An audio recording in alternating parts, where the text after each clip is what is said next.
തിരുവചന സന്ദേശങ്ങൾ ശ്രവിക്കുന്നതിനായി ഭാഗ്യവചനധാര ഇന്ന് തന്നെ സബ്സ്ക്രൈബ് ചെയ്യുക.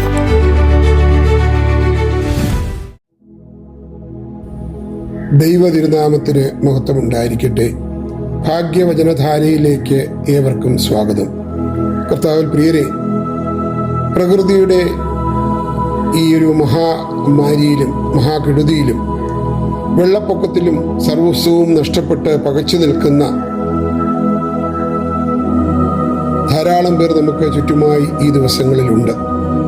ജീവിതത്തിൻ്റെ താളം പൂർണ്ണമായി തെറ്റുകയും നാളെയെക്കുറിച്ചുള്ള പ്രതീക്ഷകൾ പ്രളയജലത്തിൽ ഇടിച്ചു പോവുകയും ചെയ്യുമ്പോൾ മനുഷ്യൻ്റെ ഉള്ളിൽ ഉയരുന്ന ചോദ്യങ്ങൾ നിരവധിയാണ്.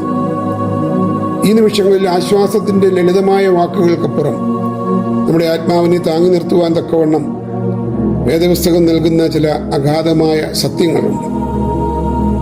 ഒന്ന്, ഈ പ്രളയജലത്തിനൊക്കെയും മീതെ വാഴുന്ന ഒരു പരമാധികാരിയായ ദൈവം നമുക്കുണ്ട് എന്നൊരു പ്രത്യാശയാണ്. സങ്കീർത്തനം 29:10 ഇത്രപ്രകാരം നമ്മെ ഓർമ്മിപ്പിക്കുന്നു: യഹോവ ജലപ്രളയത്തിന്മേൽ ഇരുന്നു വാഴുന്നു, യഹോവ എന്നേക്കും രാജാവായിരിക്കുന്നു. ഈ വചനത്തിന്റെ ആഴം വളരെ വലുതാണ്. വെള്ളപ്പൊക്കവും ഉരുൾപൊട്ടലും കരകളെ വിഴുങ്ങുമ്പോൾ സർവവും മനുഷ്യന്റെ നിയന്ത്രണത്തിന് അപ്പുറത്തേക്ക് പോയെന്ന് നാം ഭയപ്പെടുന്നു.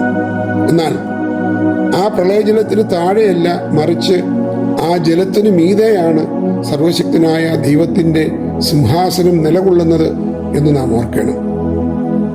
പ്രകൃതിയുടെ ഏത് കോപത്തിനും അതീതമായി നമ്മുടെ കണ്ണീരിന് നടുവിലും ഈ പ്രപഞ്ചത്തെ നിയന്ത്രിക്കുന്ന ഒരു പരമാധികാരിയുണ്ട് എന്ന സത്യമാണ് ഈ പ്രതിസന്ധിയിലും നമ്മുടെ നട്ടലാവേണ്ടത്. പ്രതിസന്ധികളൊക്കെ കടന്നു വരേണ്ടത് ജീവിതത്തിന്റെ ആവശ്യമാണ്. സുഗമമായ ഒരു ജീവിത പാതയല്ല മനുഷ്യ സൃഷ്ടിക്ക് ദൈവം നൽകിയിരിക്കുന്നത്. അവിടെ പ്രയാസങ്ങളും ദുരിതങ്ങളും പ്രതിസന്ധികളും ഒക്കെ ഉണ്ടാകും.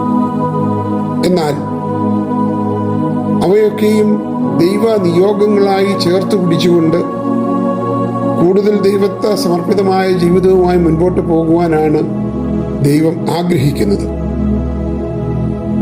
ഈ ദുരന്തങ്ങൾ ഈ ഭൂമിയിൽ നമ്മൾ എത്രമാത്രം ദുർബലരും അസ്ഥിരരുമാണെന്നുള്ളൊരു ഓർമ്മപ്പെടുത്തൽ കൂടിയാണ്.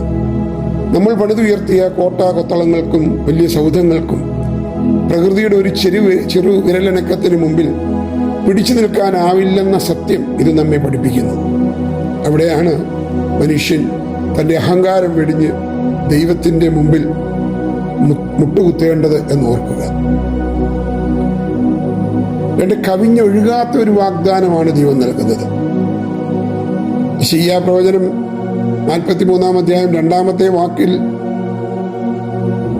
കർത്താവ് നമുക്ക് നൽകുന്ന ഉറപ്പിതാണ്: നീ വെള്ളത്തിലൂടെ കിടക്കുമ്പോൾ ഞാൻ നിന്നോട് കൂടെയിരിക്കും, നദികളിൽ കൂടി കിടക്കുമ്പോൾ അവ നിങ്ങളുടെ മേൽ കവിഞ്ഞൊഴുകുകയില്ല.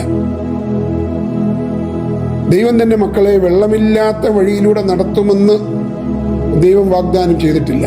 മറിച്ച് വെള്ളത്തിലൂടെ കടന്നു പോകുമ്പോൾ ഞാൻ കൂടെ ഉണ്ടാകും എന്നാണ് യഹോവ പഴയ നിയമത്തിലുടനീളം നമ്മെ ഓർമ്മിപ്പിച്ചിട്ടുള്ളത്. വെള്ളം ജീവിതത്തെ മൂടിക്കളയാൻ അനുവദിക്കാതെ അതിനെ അതിജീവിച്ച് കരപറ്റിക്കാൻ അവിടുത്തെ ശക്തമായ കരങ്ങൾ നമുക്ക് കൂടെയുണ്ട്. നമ്മുടെ മുൻപാകെ നോഹയും അതോടൊപ്പം തന്നെ മോശയും ഒക്കെ നമ്മുടെ മുൻപാകെയുണ്ട്. പ്രളയജലത്തെയും സമുദ്രത്തെയും ഒക്കെ അതിജീവിച്ചവരാണ് അവർ. തിന്മയുടെയും കെടുതികളുടെയും രാത്രി എത്ര നീണ്ടതായാലും അതിനൊരു പുലർച്ച ഉണ്ടായേ തീരും. ക്രിസ്തീയ വേദശാസ്ത്രത്തിന്റെ കാതലും അതുതന്നെയാണ്. ഒരു ശൂന്യവൽക്കരണവും അതിനുശേഷമുള്ള ഒരു ഉയർത്തെഴുന്നേൽപ്പും. നമുക്കറിയാം, വെള്ളിയാഴ്ചയുടെ ഇരുണ്ട ശവക്കല്ലറയിൽ അവസാനിച്ചതായിരുന്നില്ല ക്രിസ്തുവിന്റെ ജീവിതം. മനുഷ്യന്റെ ഗതിയും അപ്രകാരം തന്നെയാണ്. ഒരു തകർച്ചയുണ്ടാകാം, ഒരു ശൂന്യതയുണ്ടാകാം, എന്നാൽ അതിനപ്പുറം ഒരു ഞായറാഴ്ചയുടെ മഹത്തായ ഉയർത്തെഴുന്നേൽപ്പും അതിനോടൊപ്പമുണ്ട്. ഇന്ന് നമ്മുടെ ജീവിതത്തിൽ സംഭവിച്ച തകർച്ചകളും നഷ്ടങ്ങളും നമ്മുടെ അവസാന വാക്കാണ് എന്ന് ധരിക്കരുത്. നമ്മുടെ നഷ്ടപ്പെട്ട സ്വപ്നങ്ങളെയും വഴിയോരങ്ങളിലെ കണ്ണുനീരിനെയും ഒക്കെ വീണ്ടെടുക്കുവാനും ആ വെണ്ണീരിൽ നിന്ന് പുതിയൊരു തീർത്ഥാടനം ആരംഭിക്കുവാനും ദൈവം നമ്മെ ശക്തരാക്കും. ഇന്ന് നമ്മളുടെ കൈകൾ ശൂന്യമായിരിക്കാം, വീടും സമ്പാദ്യവും നഷ്ടപ്പെട്ടിരിക്കാം. എന്നാൽ പുതിയൊരു പ്രഭാതം പടുത്തുയർത്താൻ നമ്മെ ശക്തനാക്കുന്ന ദൈവത്തിൻ്റെ കൃപ നമ്മോടുകൂടെ തന്നെയുണ്ട്. പ്രിയമുള്ളവരെ, ഇത് തളർന്നു പോകേണ്ട സമയമല്ല. പ്രകൃതി നമ്മെ ശൂന്യമാക്കുമ്പോൾ പരസ്പരമുള്ള സ്നേഹവും പ്രാർത്ഥനയും കൊണ്ട് നമുക്കൊന്നിച്ചു നിൽക്കാം. കർത്താവ് വാഗ്ദാനം ചെയ്തിരിക്കുന്നു, ഈ ഇരുണ്ട രാത്രിയും കടന്നുപോകും. പ്രത്യാശയുടെയും നവീകരണത്തിന്റെയും പുതിയൊരു പുലരി ഈ മണ്ണിൽ ഉദയം ചെയ്യുക തന്നെ ചെയ്യും. ദൈവം തൻ്റെ കൃപയാൽ നമ്മെ ഓരോരുത്തരെയും ആശ്വസിപ്പിക്കുകയും താങ്ങുകയും ചെയ്യുവാനായി പ്രാർത്ഥിക്കുന്നു. ദൈവം നമ്മെ അനുഗ്രഹിക്കട്ടെ.